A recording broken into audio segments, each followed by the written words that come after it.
I am very excited to have you in my studio for the first time in four and a half years, it turns out. It's been that long? Yes, it has. Yeah. Not this studio, a different studio. And in fact, you may not remember the title. So it was 4.5 years ago that you were on my television show, Capital Account.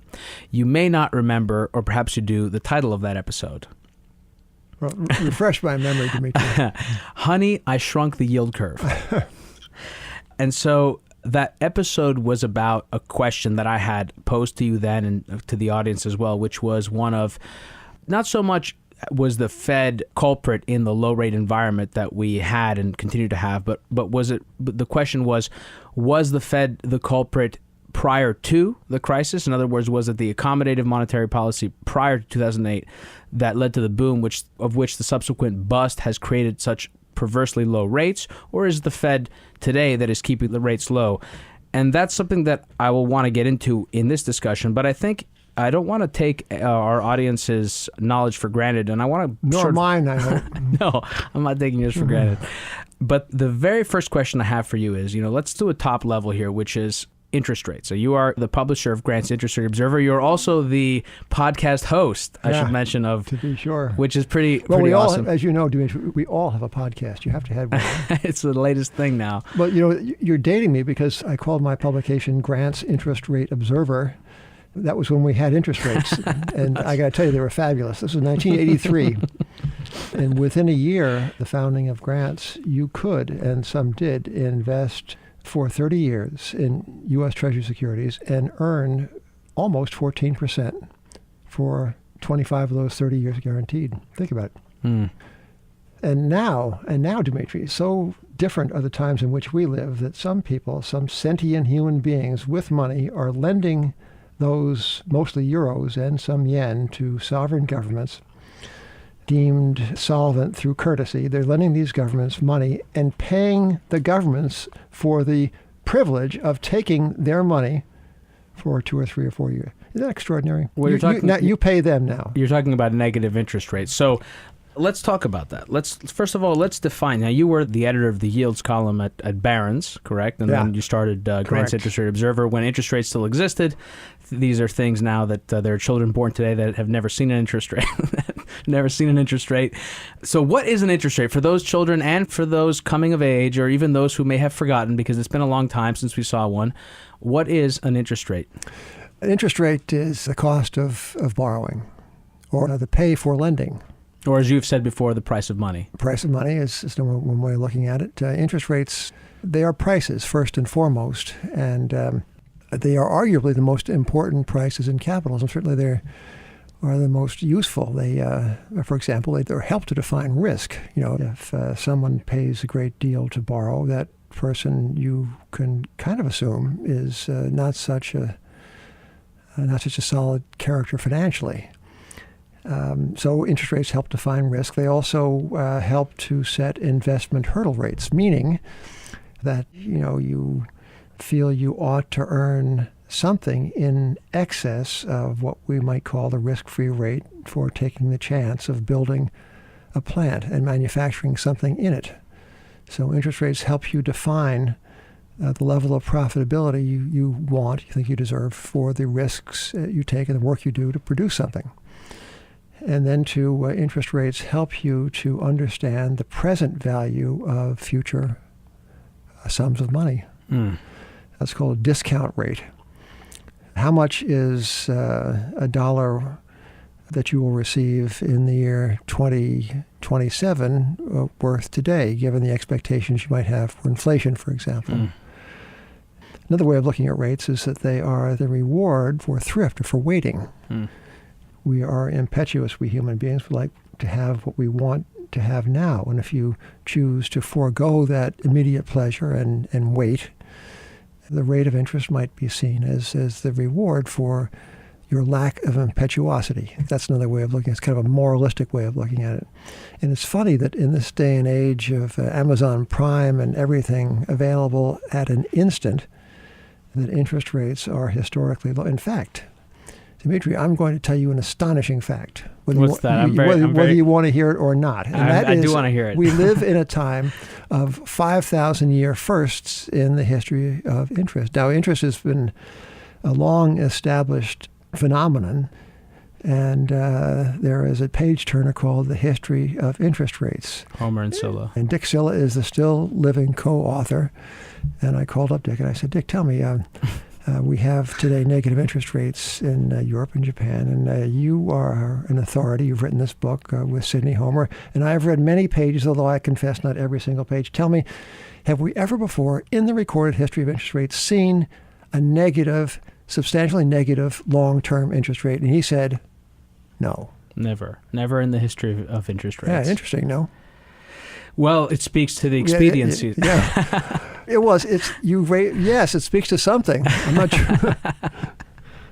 Oh, well, it's interesting what you say. You said many interesting things. You identified many factors that go into the pricing of interest rates, one of which I find interesting and compelling, which is this notion of deferring towards the future the proceeds of today's output. The use of interest rates, the existence of interest rates, motivates people to work more today than they would otherwise because they can reap the rewards of that work in the future. And so there is that component to interest rates. Well, there's a big time element, isn't there? I mean, take today's little tiny midget interest rates. You can scarcely see them. You need very strong spectacles to make out today's interest rates. So what do? Well, they do two things, perhaps. One is that they bring consumption forward in time. You could, before lenders wised up, get a very cheap car loan and buy that ride you wanted today rather than wait a couple of years because the terms and conditions were so compellingly favorable. So interest rates, to a degree, stimulate, but they stimulate, arguably, not by creating something new, but by borrowing from the future. And something else that very low interest rates do is a little subtler, and that is that they postpone the recognition of failure.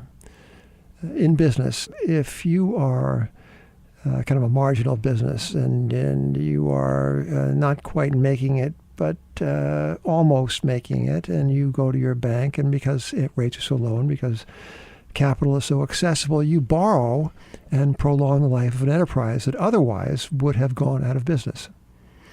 Think Radio Shack, for example. The Onion some years ago, in fact, 2007, had a very funny piece. It was a fake interview with the then CEO of Radio Shack, and the imaginary interviewer talked to the real, though imagined in his presence, CEO of Radio Shack, and said, "How do you stay in business?" And the guy said, "Yeah." The CEO said, "I have no idea. How can we sell enough extension cords and strobe lights to stay in? I have no idea how we do it. I wouldn't be sitting behind this desk, in effect, if I couldn't borrow the money to sustain the corporate life." So Radio Shack lived longer than it might have lived in a time of higher rates.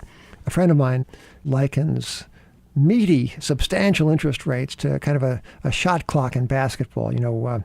Way back when, in the early 50s, there was no shot clock, and the early NBA would stage games that ended in like 15-12, like an adult game of keep away. People could pass the ball back and forth, and the audience would either fall asleep or leave at halftime, and TV ratings plummeted. So they put in a shot clock to force action. And substantially real, meaning above the rate of inflation, interest rates, by imposing a cost on borrowing, a real cost on borrowing, by attaching a real value to money, I say force economic action. So in that sense, the very, very low rates may not at all be stimulating, but rather depressing. Well, we're going to talk about that because you actually had you've mentioned this before, but there's an article that I came across ahead of this interview in the National Review where you talk about this sort of paradox. And I think it's relevant to our discussion, especially in the context of this question that I want to get to, which is, we're talking about what interest rates are. Interest rates are the price of money. They're the cost of credit. Prior to the Federal Reserve, they existed, and they existed long since, as you mentioned with Homer and Scylla. They've existed for centuries. It's not something that depends on a central bank to exist. So I guess let me ask you this question, and this will bring us to the question of what is the Fed and what is the role of central banking. How were interest rates set prior to central banks? Well, David Ricardo, the great early 19th century economist, had a theory that interest rates really existed, just as you said, Dimitri, independently of central bank action. Rates, said Ricardo, were a reflection of the profitability of enterprise.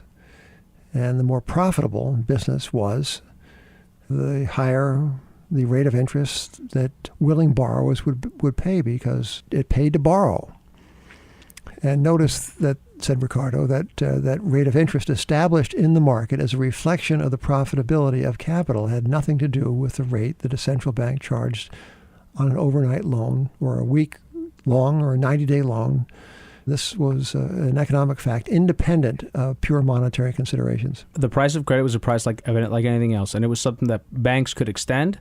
And the extension of credit was the process was part of the process through which the price of credit was determined, which is the interest rate. Right. Correct. All correct. And so now in this world of central banking, since 1913 until 2008, although it's gone through iterations, there was a sort of a way in which interest rates were set. And that has traditionally been open market operations, which is the Federal Reserve. Correct me if I'm wrong there. Well, no, again, to borrow from the eminent late David Ricardo, rates were really never, said he, and I think I tend to agree, never exactly set, except in a very isolated part of the money market by central banks. They were set by human beings transacting, deciding what was a fair rate, what the market will bear. Now, the Fed came into existence, as you say, in 1913, so the United States was around a long time before the coming of our central bank. And rates then were set, as the price of apples was set to a degree. Were they set right away? When the Fed came into operation in 1914, did they immediately? No, the open market operations came soon after the Fed was founded, but not immediately. If I remember correctly, I was just a trainee at the time, Dimitri, but if I remember correctly, open market operations came into being because the Fed needed to make money to turn on the lights and pay the help. They were a way of earning money for the central bank, which is then rather more independent of the government than it has since become.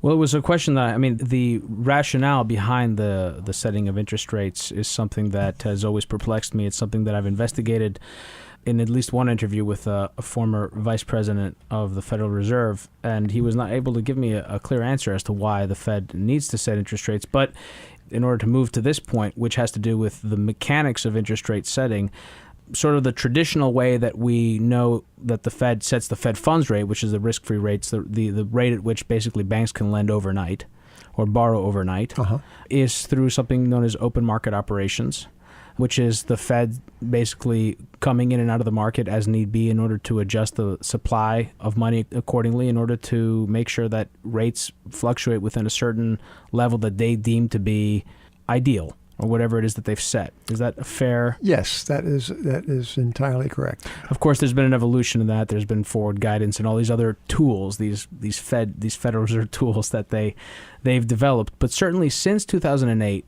that the entire model has gone out the window. The entire Fed funds market has changed. Banks have, you've talked about this at Grants, the amount of excess reserves on bank balance sheets is even more sort of astounding to see than just the expansion of the Fed balance sheet. The excess reserves, I think, have gone from roughly $1 billion to $2.2 trillion or something like that. So my question really is, how do we think of interest rates today? And when I say, again, interest rates, I do mean the Fed funds rate, which is sort of the risk-free rate, the foundational rate in the market. Well, I think the way to think about rates today perhaps is to compare them with rates as they existed in the money market before the advent of the Fed. And 105 years ago or so, before the Fed came into existence, people would trade money market balances on the New York Stock Exchange as they traded common stocks. And there was a post at the New York Stock Exchange, the money post, at which people would buy and sell short-term balances.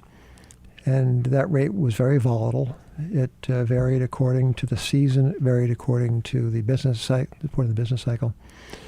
And it was more or less a free market rate. That was then. So today, the Federal Reserve is in the business of establishing short-term money market interest rates to advance some national interest, as the Fed itself defines that interest. The Fed is in the business to promote full employment. It's in the business to establish price stability, so-called. It's in the business to promote prosperity. And it thinks it can do that by the manipulation of one or more rates of interest. That's its essential remit. And I think thoughtful people are going to wonder why, if interest rates are prices, why they should be controlled where we don't control other prices. And we have, in fact, in modern American history, attempted to control all prices. We did so in 1971 and 1972 under the Nixon administration. Nixon imposed wage price controls, a very radical step that I think is pretty universally now regarded as a pratfall, as a failure.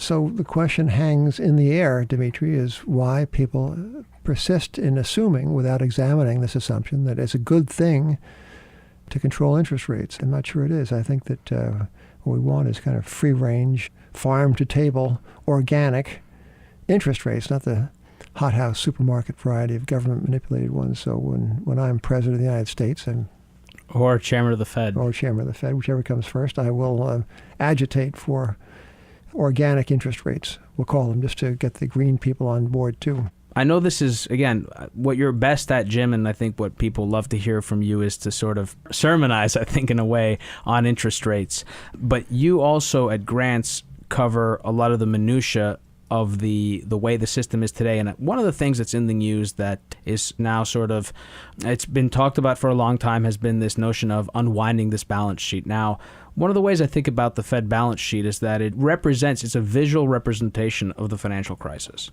On that balance sheet, you can see the actions the Fed took in 2008. You can see sort of the failures of the financial system.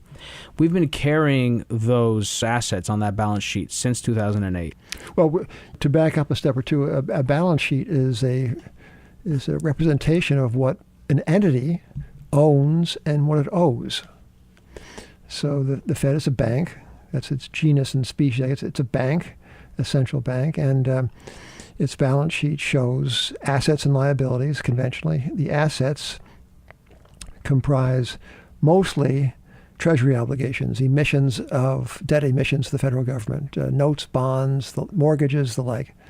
Liabilities, what it owes, well, those are dollar bills, Federal Reserve notes, and deposits of banks at the Fed. Those are what the Fed owes others. Now, when you think about a Federal Reserve note, is that liability? What's that? What is it? You wonder whose liability is it? It's a piece of paper. What? Talking about dollars, basically. Yeah. So this is a little bit of a historical echo. A Federal Reserve note. A note is a promise to pay. It's a debt obligation, right? So it comes from the Federal Reserve note. It comes from banknotes of yesteryear. A banknote was a claim on something tangible, namely on money itself. A note was a promise to pay money. What was money? Well, money was gold and silver. So a Federal Reserve note today is the expression of the historical evolution of money from of something that was grounded in a tangible thing, was itself a tangible thing. Money was gold. And to today, where money is increasingly dematerialized, a Bitcoin, the private sector's own invention, is something you can't see, touch, heft, smell. It exists in the cloud or wherever such things exist. It's a digital expression of somebody's idea of wealth and scarcity. It's a very interesting proposition, the nature of money. But the Fed's balance sheet is, just as you say very well, is a pictorial representation of the crisis. Its growth certainly is a representation of the crisis. The nature of the materials is an expression of what we all accept to be money and debt. Interchangeably so in today's world. Yes, yeah. Well, in times past, the money and debt were very separate things. Money, as I say, people say that gold backed the dollar. No, gold didn't back the dollar. Gold was the dollar. Silver was the dollar. A given number of ounces or of units of precious metal was, in fact, money itself. And that of course has changed over the past 100 years, gradually and by degree, until we've demonetized everything except for the power of the state. So this is a great philosophical conversation, and it's something that I think people ought to reflect on. But I'm very curious about this question of the unwinding of the balance sheet. And I bring it up why? Because we've been told that we shouldn't be concerned about the actions the Fed took. If you look at the Federal Reserve balance sheet, since basically from the founding of the Fed to today, to 2008. Those balances have grown, but they've grown gradually with the rate of inflation and with the growth in the economy. We never saw anything like 2008. And we've been told that it's not something that they've had to deal with before, but it's not rocket science. We shouldn't worry about the, normalization of the balance sheet. You guys have done some work at Grants looking at this, thinking about sort of how the Fed is going to go about doing it. We've heard things like caps. We know that the Fed pays interest on excess reserves. That goes into this whole bundle. But what is your view? Do you think at all about how the Fed is going to manage this? Of course. Some years ago, in 2009 maybe, or in the early days of what we call quantitative easing, that being a fancy phrase for really materializing dollar bills or the digital expression of dollar bills out of thin air. The Fed does this in a way we can talk about if you like. But at the start of this program, this unprecedented program of monetary materialization, prestidigitation, magic making, at the start of this, Ben Bernanke, then the Fed chairman, got on 60 Minutes, and the correspondent asked him, "Can you reverse this? Can you stop this? It's like the Sorcerer's Apprentice. Are you sure that this can be stopped?" And he said, "Oh, certainly. We can do this. We can reverse this all in 15 minutes." Well, it turns out that they really can't reverse this in 15 minutes. It's been, my time does fly. See, 2007 was the start of our troubles, and this is 2017. That's 10 years of temporary emergency stimulus. The Fed's balance sheet now stands at $4.2 trillion. In the day before the crisis struck, before we recognized, rather, the crisis, it was, $800 billion or so. I think it's even 4 or 5, isn't it? I think it's even more than that. Well, it's a few extra, 300 bill. You have to keep up, Dimitri. 4.2, I think you'll find. Oh, is it? Well, yes. You would know better than I. You certainly would know better than I. Well, somebody's going to check, and my face will be red with embarrassment. What do you say we compromise? We'll call it 4.35 trillion. What's that between friends? Nothing. No problem. Somebody wrote something in the Wall Street Journal, I guess a while ago, reminding us we should not bat around the term trillion so glibly, a trillion being 1,000 billion, which, to borrow from Jake LaMotta, the middleweight champion, is a lot of money even when you say it fast. But so the Fed buys these bonds. It has been buying them, or it did buy them over the years, and quantitative easing, as the program was called. And how does the Fed buy bonds? That's the place to begin. Well, it buys them by creating the means with which to do it. If you and I want to go out and buy, say $1 million worth of Treasury notes that will pay us interest and to sustain us in our mellow golden years, we have to get the money. So we have to borrow it or have saved it or steal it or something. We have to come up with the money ourselves. Now the Fed, being a central bank, is not so constrained. It creates the money literally through the tapping of a key on a computer keypad. It credits the account of the seller of the bond. It says, all right, we'll take the bond, and here is the payment. We credit your account at our bank with $1 million. Tick, tick, tick. Just tick, I guess.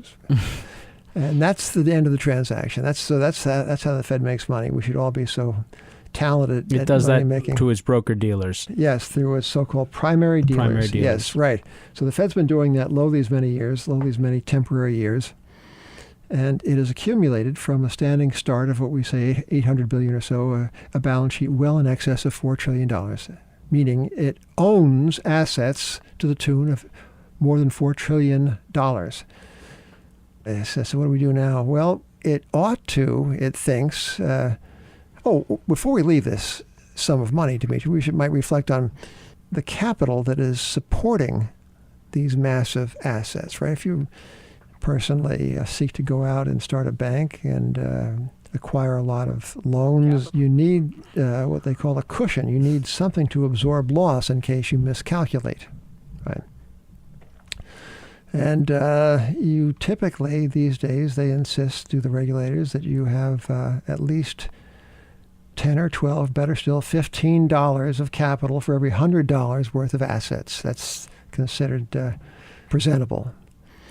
Well, the Fed being exempt from many of these regulations that the proletarians are subject to, goes out and buys securities without regard to, I mean, it scarcely owns any capital, a tiny sliver of capital. In fact, part of its capital went to finance the latest highway bill maybe a year or two ago.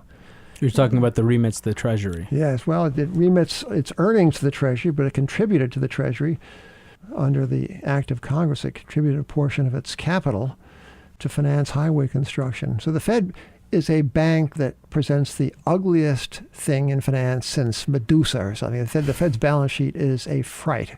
It's the ultimate zombie bank. Yeah, well, if it were a bank in competition in the real marketplace, it would not be allowed to exist. It would be a Death Star. Yeah, well, maybe it is a Death Star, to be well said. So how does it shrink? Well, it would shrink if it wanted to shrink by selling these bonds that accumulate, or a little less. It could take its time and just let them mature. And then it gets the money, and then it remits that money to the Treasury.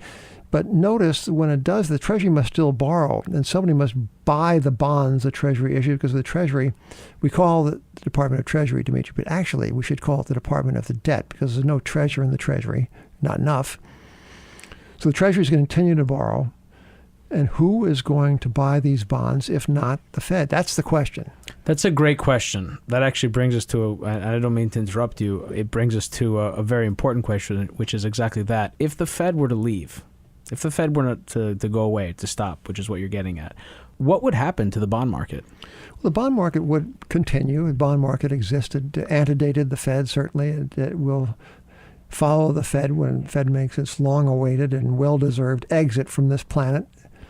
Bonds will find buyers, but not necessarily at prevailing very high prices.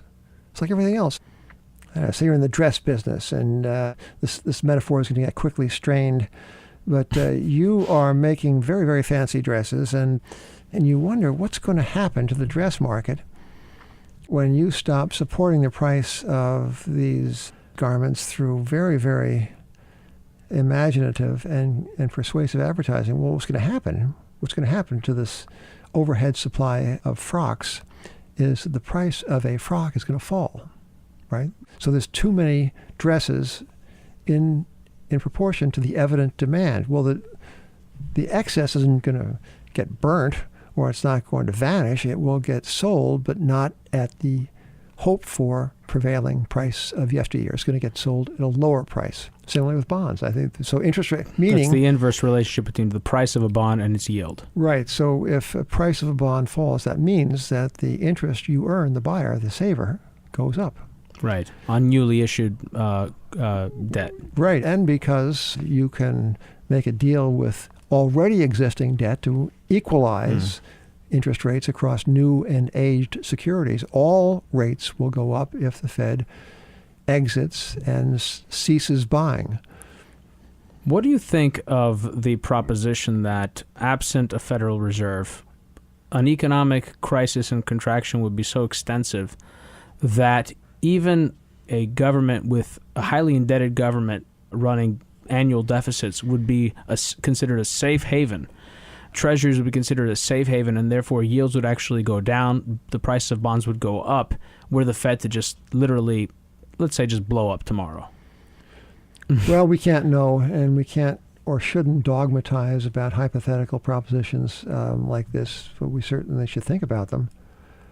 It seems to me that if the Fed were out of business, and if there were a crisis, that people would, as they have in the past, regard the Treasury as a relatively safe port in a storm, perhaps the safest port among many ports in a storm.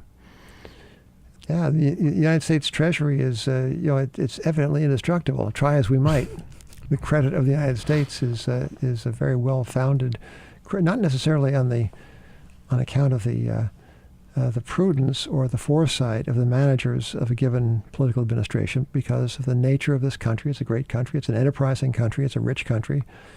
And many assets to sell yet, many taxes to levy yet.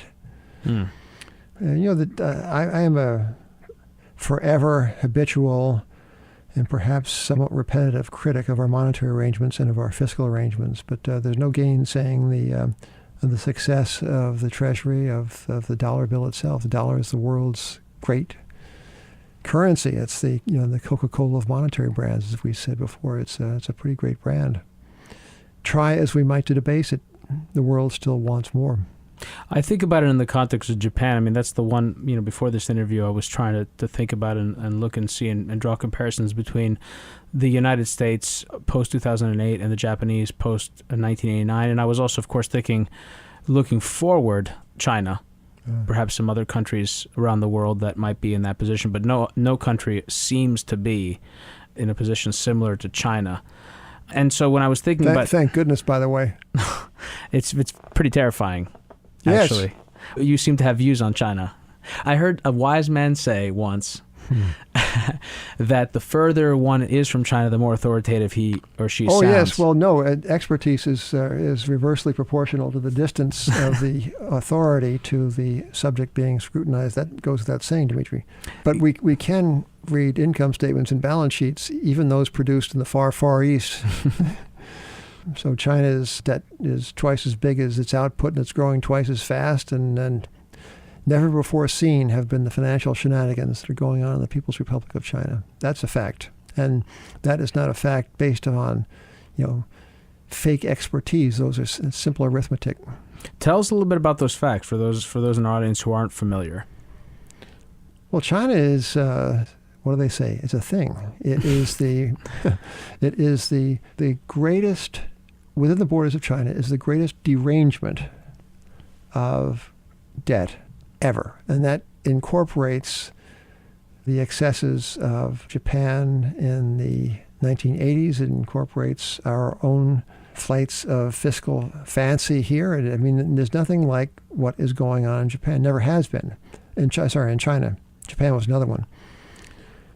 What do I mean? I mean that the recklessness of the lending and borrowing, the deceit and the lack of transparency of those debts, the sheer rapacity of the speculation, of the promoters of speculation, is historical first.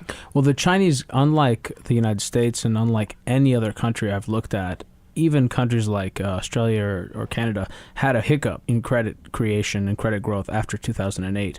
In China, it went parabolic. So their response to the crisis, because they have such a strong control of their banking system, was to generate more credit, extend credit, and push economic growth forward. Well, yes. So the Chinese seem bound and determined to fly in the face of every single received tenet of prudence and safe dealing in banking and lending and borrowing. Banking being a subset of lending and borrowing, of course. For example, it has been an ancient principle of banking that real estate is a very poor asset. Why? Because it is illiquid. It's difficult to realize, as they say. It's hard to sell in a pinch. American banking regulations prohibited banks from accepting real estate collateral starting in the 1860s when those regulations were first written. Unwritten regulations and usages in Britain, which got a head start in modern finance, also frowned upon real estate and mortgages as suitable banking assets. And America has loosened those strictures, so has Britain. And often we've done this to our pain and to our loss. In China, the heresy of real estate as a banking asset is not a heresy. It's considered best practice.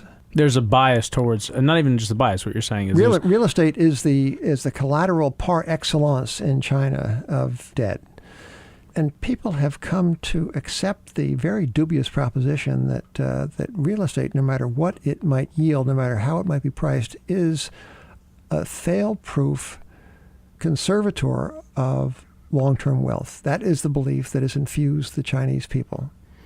So empty blocks of apartments rise up into the air, and the collateral is thought to be fine and liquid, and it's not. It's not fine. It's not liquid, and it is going to have a very bad end. When you look around the world, is China sort of top on your list for a possible source of the next crisis? I understand very much. I mean, it's very much in the line of Grant's and the way you write and the way you think to be very prudent and to not make prognostications. I understand without question. Well, that's not so much prudence as it's self experience. It's self-knowledge. Well, no. Let me say by way of preface and consumer product warning that we do tend to be early, and we got bearish on the excesses in Japan. I think starting in we coined the phrase Nipponomania, and I think it was not at the top. I think it was many years before that. So yes, we do expect a very noisy and scary and costly denouement in China. When? I have no idea. And of course, China is a very different situation than Japan insofar as the Japanese market was more market-oriented than the Chinese market, insofar as the Chinese banking sector, I mean. Well, China seems to have consolidated or seems to have combined the worst facets of regulated capitalism and communist micromanagement. So in light of this discussion around potential sort of pitfalls, we were talking a little bit about the balance sheet, the unwinding of the balance sheet. There are many pitfalls there. There are pitfalls, of course, in China with the debt. One of the asset classes that Grant talks about often is gold. And something that you've spoken about often. We spoke about it now in terms of sort of in the philosophical sense of its role as money. And what do you say in your newsletter, and how do you think about gold's role as an investment and as a speculation? And what are you really speculating against when you own gold? Because I know you're bullish on it, and you've been bullish on it for some time. Yeah. Well, gold is a very poor investment in the nature of it. It is money. It yields nothing. It's sterile. It looks good. We all know people like that. Doesn't say much. Looks good. Gold is... I think I said this perhaps to you personally, Dimitri. Certainly I've said it before. The price of gold I see as the reciprocal of the world's faith in central banking. It's the opposite, or it's the other side of the coin of trust. I once was in a small company with Paul Volcker, who proceeded to reflect on the curious faith that people vest in a piece of paper stamped, full faith and credit, notes payable, satisfaction of debts public and private, whatever it says in the fine print of a dollar bill. People, I think, don't read that much more than they read the directions and come with an aspirin bottle, but people accept without a great deal of thought or analysis that these pieces of paper are this dematerialized entry in your bank account. Somehow it has an innate value. Why is that? Where does that value come from? Does it come from the stamp of the government? If the Trump administration stamps a piece of paper valuable, is everyone going to accept that? Is that self-evidently valuable? Well, the world collectively has come to, I think, a remarkable degree to accept that very proposition. Whether you're in France, whether you're in Japan, whether you're in Brazil, people accept the value that is said to be present in government-issued pieces of paper called currency. So gold competes against that. Gold being the legacy form of money, being a form of money that antedated all these pieces of paper, that has shown itself, gold has shown an ability over the years, the decades, the centuries, even the millennia, to hold purchasing power. Gold competes in the marketplace of ideas and of monetary preference against these pieces of paper. Also now competes against cryptocurrencies, things like Bitcoin. And gold has been has given a very, very mixed account of itself since the year 2011. It peaked I forget now. Just under 2,000. I'm sorry, just under 2,000. Right, $2,000 now, and now it's $1,260 or something. The dollar bill has lost about 99.99% of its value against gold since the start of the Fed in the year 1913, or effectively 1914. Gold has stood up well against any currency, but people want performance in the here and now, and they want things that appreciate in value, and gold has not given them that satisfaction. I own it. I own the metal itself. I own the mining shares, and my strategy, Dimitri, is not to look at it now, because I think, successfully finally persuaded myself that this is something I am investing in what I take to be, what I believe to be, almost an inevitable historical outcome.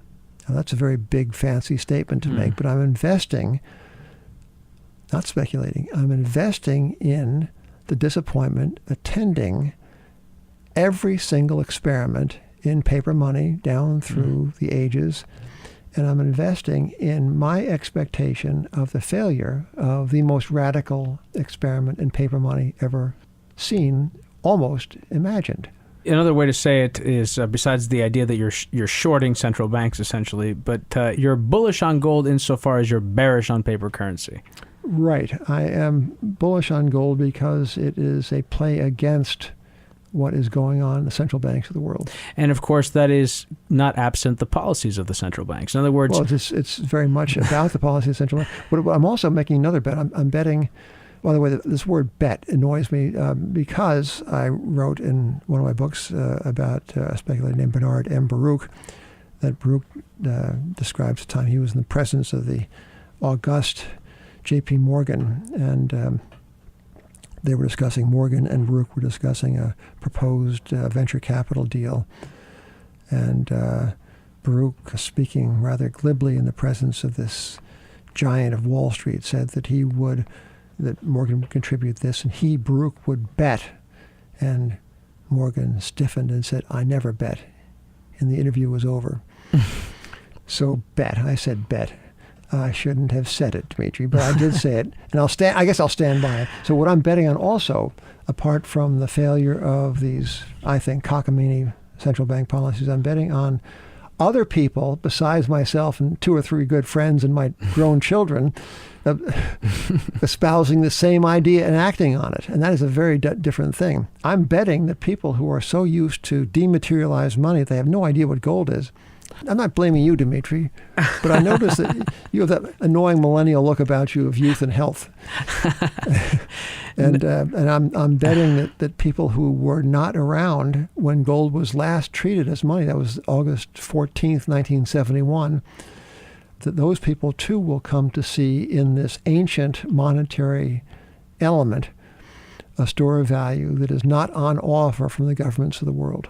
I mean, is it a fair assumption for me to make that in order for that to happen, there needs to be a currency crisis? There needs to be yes, there does. There needs to be a currency crisis, and I think there also needs to be a demonstrated failure of the attempt by central banks to manipulate stock markets and bond markets and real estate markets. And I say manipulate I hope to use the word precisely. Central banks, especially the Fed, have been manipulating expectations of higher asset prices. They have used these expectations to levitate asset values to support the expansion and economic activity that we have been struggling to achieve these almost 10 years. So this was the program of the Bernanke Fed to get the stock market going, get real estate markets going, get people investing and watching their assets appreciate, and thereby inspired and emboldened to go out and spend money. The wealth effect idea. They used to call it trickle down. Now we call it the wealth effect. But in fact, there can be a perverse instantiation of that. You've talked about it. I alluded to it earlier, I believe. One example, simply put, is that low interest rates and high levels of debt, private debt, can drive many sane people to want to save more and spend less. Yes, and they can, and too much debt can throttle business activity. It can suffocate it. Just the burden of servicing debt. Look, in the case of the United States government, interest rates, I think the Treasury is paying what 2% or less on average for its borrowings, down from 9 or 10 eons ago, it seems. But if interest rates return to the long-term average in this country, call it 6%, the Treasury would be paying interest on its substantial, immense debts that would rival the budget of the Defense Department. Can you imagine that happening, though, within the context of having a Federal Reserve that is separate from the Treasury? Or would we need to see some kind of radical political shift where the Federal Reserve is sort of ingested by the Treasury? It comes under the Treasury. I have lived long enough to rule out nothing in markets. The idea of a 6% interest rate on 10-year Treasury now seems impossible, doesn't it? It seems as if it were outside the realm of literally a possibility, but it existed. Looking in the past 15 years, early 90s for sure, I think. There was a 14% Treasury yield as recently as the spring of 1984, and a 10% Treasury yield as recently as the summer of 1987. This is not ancient history. But, that would be catastrophic for the government. Well, it would be inexpedient. It wouldn't be catastrophic. And just because it's inexpedient doesn't mean it can't happen. People say, well, that can't happen. Well, it would be better if it didn't happen. But how many things happen despite Absolutely. there being...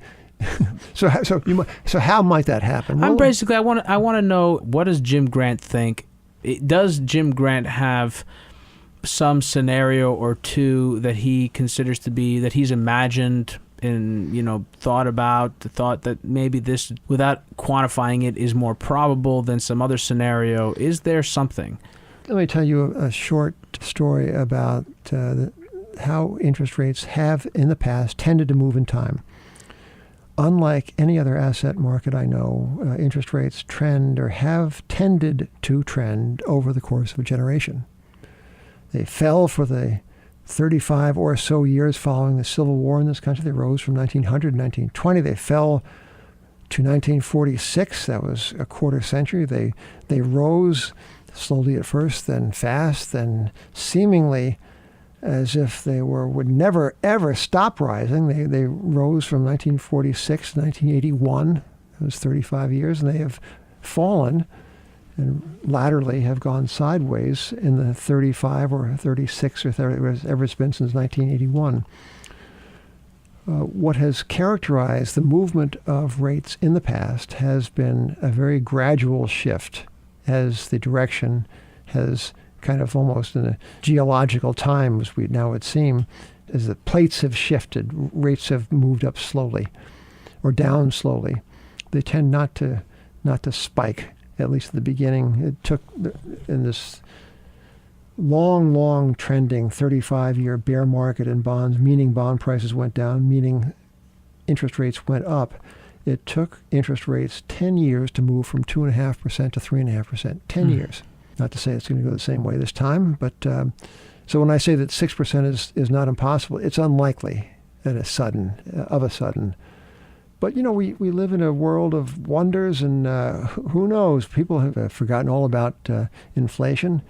Governments the world over think nothing of running big deficits and printing lots of money. Maybe there'll be an unscripted inflation that will cause rates to move more suddenly than we have been accustomed to imagining they could move. But one way or the other, what you're essentially suggesting is that rates will continue to move and budget deficits will continue to grow, and they will be enabled through the central banks. And so ultimately this will not be a crisis of nominal budget deficits declining and government cutting back nominal spending, but that in fact there will be inflation. I don't know that. I mean, I wish you would talk to me, Dmitry. About 35 years ago, I knew everything was going to happen next week. Well, you have a great story that I love seeing stuff that you say, Jim, or watching videos of yours. You have that great story of you in 1981, or was it 1982, when you waited online to buy a few ounces of gold, and the lesson you learned, I love this. You said, I learned a lesson, which I'm paraphrasing you here, which is never wait in line to buy anything. Oh, yes. Everyone must know this. I am happy to serve as the index case of waiting in line. It might have been, this is perhaps a little bit too evidence of personal conceit, but I like to think that I made the top in the gold market in 1980. It was January 1980 that the gold price peaked at about $850 an ounce. And it went parabolic, even as Bitcoin has recently gone parabolic. It was like $400 an ounce in the fall of 1979, and it almost doubled in the succeeding 3 or 4 months. Extraordinary run. And people began to impute causation to this. They began to interpret it. Well, the gold market must know something. It must mean something. It must mean, for example, that currencies are soon to be entirely worthless. Gold wouldn't be going up except for a well-considered belief that markets know things, right? They discount the future. So people had to buy gold.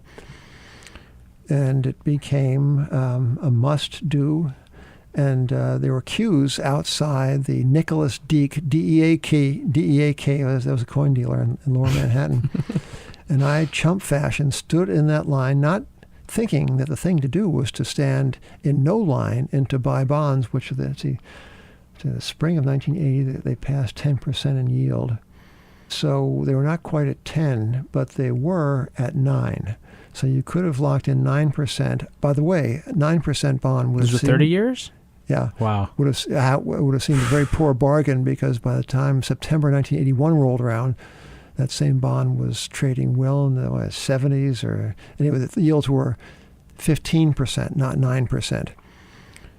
So there are any number of possible ways to make a fool of oneself in the market, but the best way is to do what everyone else does, and the most certain way of knowing that you are where you're not supposed to be is finding yourself physically in a queue to buy a hot asset. And Dimitri, I did it.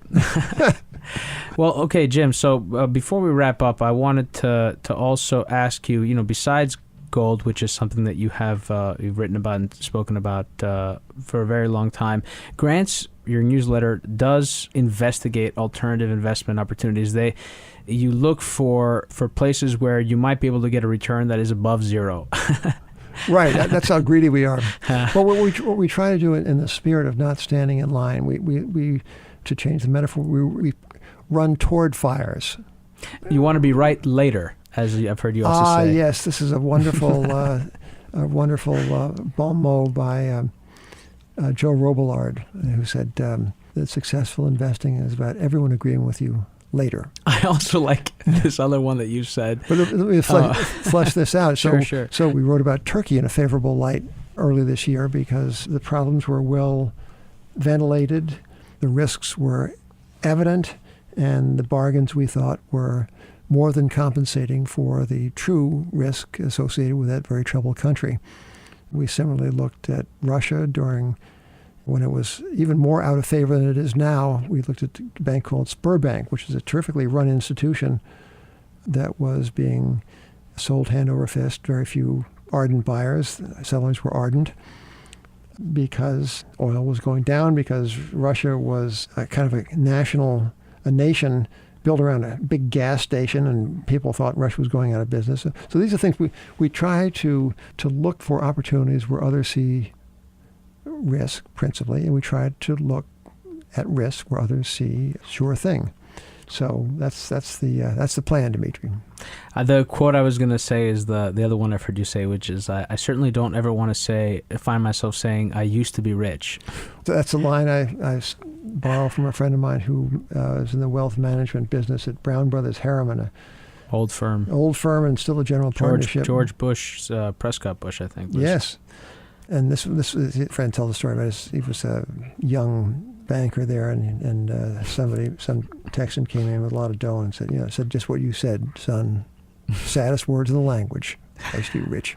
I can think of sadder words actually, but point survives the exaggeration. So Jim, I really appreciate having you on. I didn't know how exactly I wanted to do this, because every time we've had a conversation on air, it's always been about sort of the philosophy of interest rates. But I knew we had more time, and I wanted to try and see if we could give people some actionable intelligence, and maybe also prod you on some other things. It was my attempt to do that, but it was really wonderful having you on. I certainly enjoyed it. I think you're a very funny guy. And I've actually mentioned to our audience before how wonderful your conferences are, and you actually have one coming up. Oh, well, a great opportunity. Yes, they're all the best one ever, but the one coming up on October 10th is going to feature a conversation between me and Alan Greenspan. A certain Alan Greenspan. Yeah. And I'll ask him how he looks back at his time on the Fed and what he makes of the institution of paper money, and what he thinks of the world of Bitcoin, and like That's that. Fascinating. I mean, I'm very excited for that. I actually had Sebastian Mallaby on this program a few episodes ago. Ah. Yes, and we discussed Alan. It was the entire episode was devoted to Alan Greenspan. We covered his 1959 speech to the American Statistical Association, where he talked about the wealth effect and asset price bubbles. So we explored the sort of the Alan Greenspan that existed prior to the Nixon campaigns and the Ford and everything else. It is fascinating. He's a very fascinating individual to study, and I'm very jealous that you have the very fair opportunity to interview him. That's going to be very exciting. How long are you going to have him there? Are you going to have him in chains? Is he going to be locked down? I'm going to get my How are you going to keep him there? I'm going to get my money's worth.